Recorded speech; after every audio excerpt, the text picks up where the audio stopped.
Hello students, आज का पाठ 13वीं किरण नियमों का पालन। देखो, समाज में दुनिया में चलने के लिए कुछ नियम होते हैं और जिनको पालन करना हमारा कर्तव्य होता है और हमें पालन करना पड़ता है। ठीक है, तो उन्हीं नियमों का पालन वाला पाठ है आज का। तो कौन कौन से नियम हैं, कैसे कैसे नियम हैं, क्या हैं, ये सब आज इस पाठ में हम लोग पढ़ेंगे और हमें उसको क्यों पालन करना चाहिए वो भी जानेंगे। सबसे पहले एक कहानी। ठीक है, एक कहानी दिया है यहाँ पे, उसको पढ़ लेते हैं तो हमको कुछ कुछ समझ में आ जाएगा। देखो यहाँ पे, शशांक अपनी दीदी मोना के साथ रिक्शे में बैठकर शिशु मंदिर आ रहा था। शशांक एक लड़का है जो अपनी दीदी मोना के साथ रिक्शे में बैठकर शिशु मंदिर आ रहा था। अचानक एक कार तेजी से आई और सड़क पर पैदल जाते हुए एक मजदूर से टकरा गई। एक्सीडेंट होता है, आप लोग देखे होंगे या सुने होंगे। तो यही यहाँ पे घटना घटी है कि अचानक एक कार तेज़ी से आती है और सड़क पर पैदल जाते हुए एक मजदूर को से टकरा जाती है। मजदूर गिर गया। मजदूर क्या किया? गिर गया, उसे चोट लगी। भीड़ ने कार वाले को घेर लिया। देखना, कार वाले को घेरते हैं फिर पिटान पड़ता है ना। लेकिन ऐसा हमेशा नहीं हो पाता, क्योंकि गलती किसकी है उसको पहले देखना पड़ता है। सब लोग बहस करने लगे कि कसूर किसका है। कसूर यानी गलती। सब लोग बहस करने लगे कि किसकी गलती थी। ठीक है, कार वाले का या मजदूर का। दोनों में से किसी एक की गलती हुई होगी। सब ने मजदूर को दोषी बताया। शशांक ने पूछा, दीदी ऐसा क्यों? सब ने मजदूर को दोषी बताया। क्यों बताया ये आप चित्र से समझ सकते हैं। नीचे एक चित्र दिया है मजदूर और कार के एक्सीडेंट का, उस चित्र से आप लोग समझ सकते हैं। देखिए क्या बता रहा है चित्र में। देखो,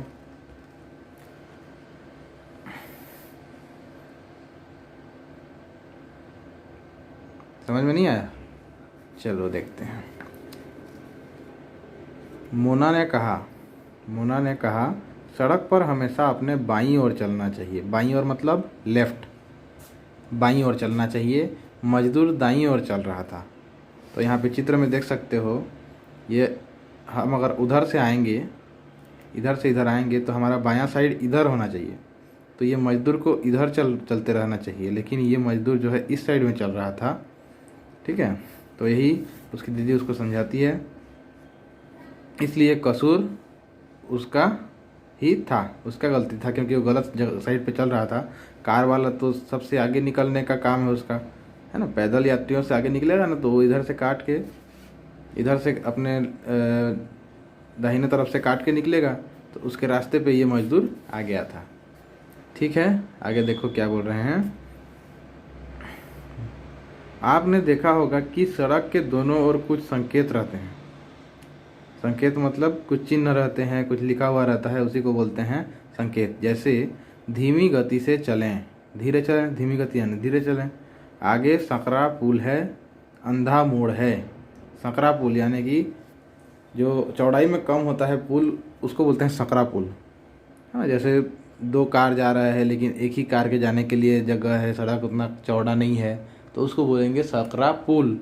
पुल यानी कि जो नदी या किसी नाले को पार करने के लिए बनाया गया होता है।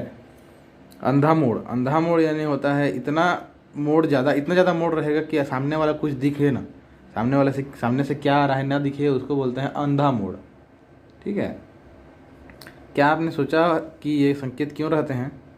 ये इसलिए हैं कि हम सड़क पर चलते समय इन नियमों का पालन करें। ठीक है, वो संकेत इसलिए दिए होते हैं क्योंकि हमें उस नियमों का पालन करना रहता है, किसी और के लिए नहीं। हमारे अपने खुद की सुरक्षा के लिए हमको ये नियम पालन करना होता है। इन नियमों का पालन न करने से सड़क दुर्घटना होने का डर रहता है, इससे हमको भी नुकसान होगा। ठीक है, इन नियमों का पालन न करने से सड़क दुर्घटना होने का डर रहता है। ठीक, सड़क पर चलने के कुछ प्रमुख नियम हैं। कुछ नियम हैं सड़क पर चलने के, जिसको अभी ये बता रहे हैं। चौराहे पर लाल रोशनी देखकर रुक जाएं। चौराहा रहता है, चौक, वहाँ पे अगर लाल बत्ती जल रही है तो हमको रुक जाना है। चौराहे पर लाल रोशनी देखकर रुक जाएं। आगे है, ये देखो कुछ लाल बत्ती है, देखो यहाँ पे लाल बत्ती अगर जल रही है तो रुकना है, और पीली बत्ती जल रही है तो रुकने के लिए तैयार होना है। मतलब कभी भी लाल बत्ती जल सकती है अगर पीली बत्ती जल रही है, और अगर हरी बत्ती जल रही है तो आप आराम से आ जा सकते हैं, कोई दिक्कत नहीं है। आगे देखो क्या लिखा है, चौराहे पर खड़े सिपाही के हाथ देने पर ही मुड़े या आगे बढ़ें। चौराहे पर खड़े हुए सिपाही यानी कि ट्रैफिक पुलिस, ट्रैफिक वाले हवलदार होते हैं जो चौराहे पर बैठे रहते हैं, खड़े रहते हैं और लोगों को आने जाने में मदद करते हैं ताकि कोई दुर्घटना ना हो। यातायात संकेतों का पालन करें। यातायात संकेत वही जो अंधा मोड़ और सकरा पुल वगैरह वगैरह का है, उसका पालन करना है। बस या कार से अपने शरीर का कोई अंग बाहर नहीं निकालें। बस या कार से कोई अंग बाहर नहीं निकालें, मतलब यही कोई कुछ महीने पहले की घटना है। एक बच्चा बस से अपना हाथ निकाला हुआ था और उधर से डंपर गाड़ी आ रहा था, तो डंपर गाड़ी जो है वो बस के पास से गुजर गया, तो उसका हाथ पूरा टूट के कट के नीचे गिर गया। तो इसमें नुकसान किसको हुआ? बच्चे को हुआ। तो इस प्रकार से हमको ध्यान ये सब चीज़ों का भी रखना है, ठीक है। सड़क के किनारे लघु शंका या शौच ना करें। सड़क के किनारे लघु शंका या शौच नहीं करना है, ठीक है। अपने घर की नाली गली व सड़क पर न निकालें। घर की नाली गली सड़क पर निकलती है तो उसमें लोग फिसल के गिरते हैं और गंदगी फैलता है, बीमारियां फैलती हैं। ज़रा सोचिए कि ये नियम किसने बनाए हैं और क्यों बनाए हैं। किसने बनाया होगा, क्यों बनाया होगा? तो नियम हमने ही बनाए हैं, हम ही लोगों में से कोई किसी ने बनाया है ताकि समाज को और लोगों को परेशानी ना हो, और इसलिए बनाए हैं कि हमारा जीवन सुखी हो सके। हम नियम पालन करते हैं तो हमारा जीवन सुखी होता है, ठीक है।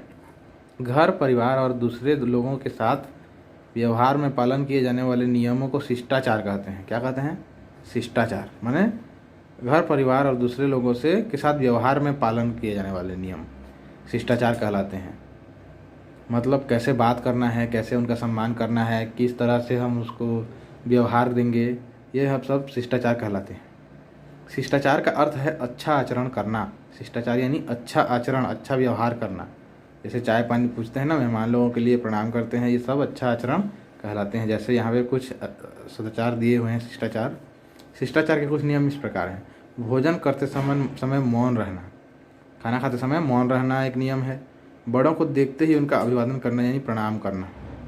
माता पिता गुरु की आज्ञा का पालन करना, बात मानना, ये सब हमारे शिष्टाचार के कुछ नियम हैं। दो व्यक्ति जब आपस में बात कर रहे हों तो उनके बीच में न बोलना। जब तक उनकी बात पूरी ना हो जाए तब तक बीच में नहीं बोलना चाहिए। अपनी बारी आने पर ही बोलना। अपनी बारी आने पर मतलब आपकी बारी आने पर ही बोलना है। जब लोग शांत हो जाएं, बात करके उनका बात ख़त्म हो जाए तब बोलना है। अतिथियों के आने पर उनको प्रणाम करना तथा आदर के से घर में बैठाना, ठीक है। अतिथि यानी मेहमान, वो आने पर उनको प्रणाम करके आदर के साथ घर में बैठाना। कूड़ेदान में ही कचरा डालना। निर्धारित स्थान पर ही लघु शंका या शौच करना। निर्धारित स्थान मतलब वॉशरूम बाथरूम में जाके ही लघु शंका करना है। खेलों में हार जाने पर अपनी हार स्वीकार कर लेना। जब हम हार जाते हैं तो हम अपनी हार स्वीकार करना चाहिए हमको, ठीक है। सबके साथ प्रिय वचन बोलना। प्रिय वचन यानी मीठे बोल बोलना है, ठीक है। गलती हो जाने पर तुरंत क्षमा मांग लेना, माफ़ी मांग लेना तुरंत, ठीक है। बिना पूछे दूसरे की वस्तु का उपयोग न करना। पूछ कर ही किसी की चीज़ का उपयोग करना चाहिए, क्योंकि अगर हम ले जाते हैं उपयोग करने लगते हैं तो उसको फिर परेशानी होती है, या तो फिर ढूंढता रह जाता है और उसको मिलता नहीं हो सामने। हमें इन नियमों के पालन के लिए सदैव सतर्क रहना चाहिए, यानी कि हमें हमेशा नियम पालन करना चाहिए। प्रकृति में भी सूर्य, चंद्रमा, ग्रह, नक्षत्र सब नियमानुसार चलते हैं। मतलब सूर्य ठीक समय पर ही निकलता है और ठीक समय पर जाके डूब जाता है, और एक ही दिशा से निकलता है और दूसरी दिशा में जाके डूबता है। उसी प्रकार से चंद्रमा भी अपने नियम का पालन करता है। और पूर्णिमा को गोल दिखाई देगा मतलब दिखाई देगा, और अमावस्या को नहीं दिखाई देगा मतलब नहीं दिखाई देगा किसी भी हालत में। ग्रह नक्षत्र सभी नियमानुसार चलते हैं, अपने अपने नियम के अनुसार चलते हैं। और नियमों का पालन करने में कभी कभी कष्ट हो सकता है, यानी कि तकलीफ होता है नियम को पालन करने में। फिर भी सुखी होने के लिए उनका पालन बहुत आवश्यक है। लेकिन हमको सुखी रखने के लिए यार